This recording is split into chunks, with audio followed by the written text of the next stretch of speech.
everybody. Here we are in one of my favorite holes on planet Earth. Sharing it today with this little fella.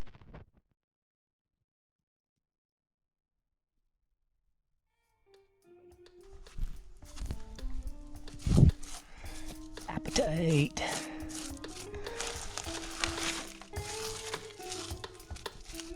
So you can kind of see the boundary where I had cleared. Like, I've been in this hole 2 years ago and I cleared it about to where it turns green there.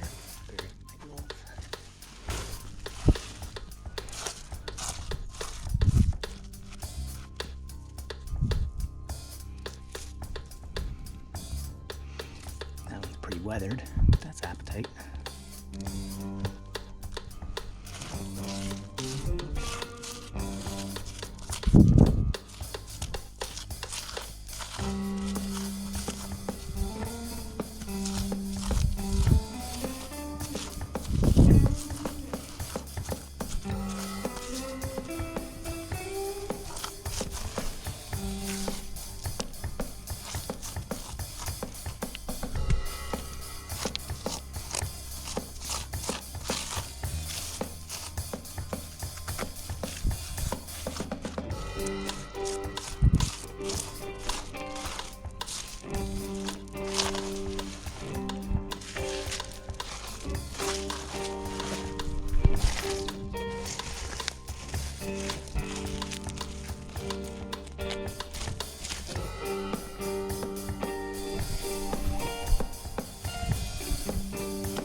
Holy smokes.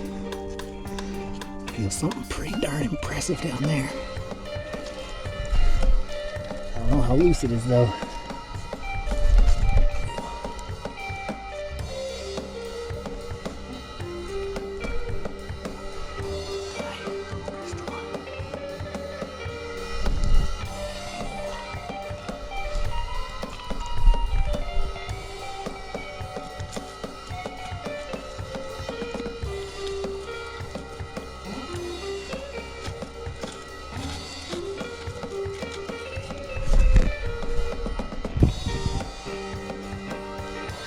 But let's pause for a second here and take a look at why this is one of my favorite holes on planet Earth. Because if you see that little cast there, that straight edge, that's where this behemoth apatite crystal popped out 2 years ago.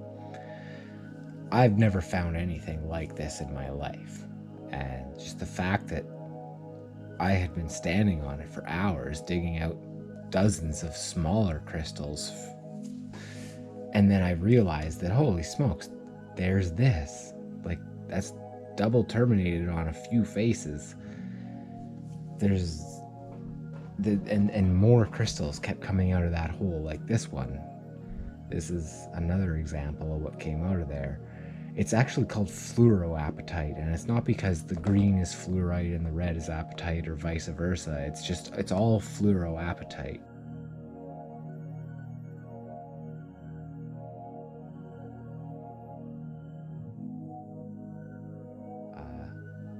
And in some places there isn't anything but calcite. It's just apatite mineralizing in the vein. But anyway, that's why it's one of my favorite holes on planet Earth. So let's watch as I continue to try to dig out this other big crystal.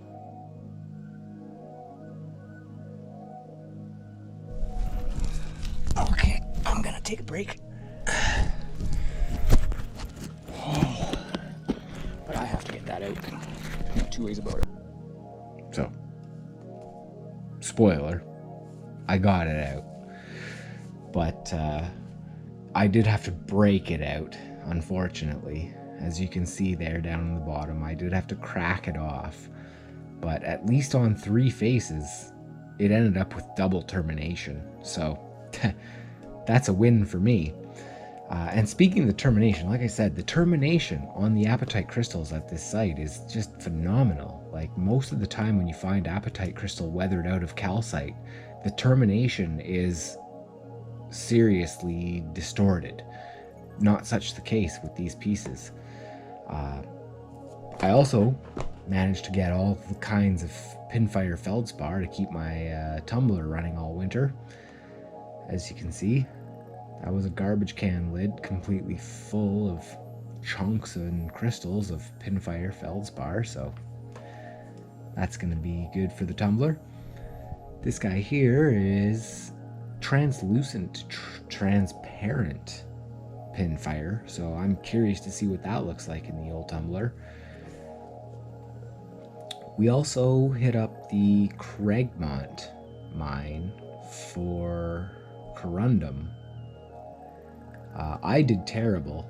I got carried away trying to find other spots on the site because it's a really big hill, so I climbed up and down. But my buddy Tyler here, he found 2 different pieces within about half an hour of us showing up on the site. And as you can see, it's obviously 2 pieces of the same crystal, and it's just huge. Like, that's a huge chunk of corundum. So, good on Tyler. I'm glad he found that one. Next place we go to is Tory Hill, or Titanite Hill. So, stay tuned.